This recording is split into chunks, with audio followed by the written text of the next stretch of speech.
Hi అండి. Night time 12:30 అయింది. మా పాపకి ఫీడ్ చేద్దామని చెప్పి లేచాను. ఇంకా లైట్ ఆన్ చేయగానే తనని చూస్తే చాలా అనిపించింది.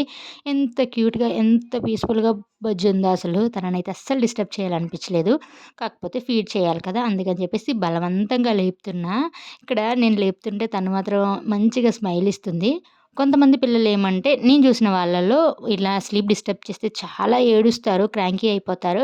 కానీ మా పాప మాత్రం లేస్తూనే నవ్వుతూ లేస్తుంది. ఏడవడం చాలా రేర్ అని చెప్పాను కదా! ఇంట్లో ఏమంటే తన పక్కన ఇంకా ఎవరో ఒకరు ఉంటూ ఉంటామనమాట. తనకేమైనా కావాలంటే వెంటనే ఉంటాం కాబట్టి తను ఇంకెక్కువగా ఏడవదు. తనకింక అదే అలవాటయిపోయింది.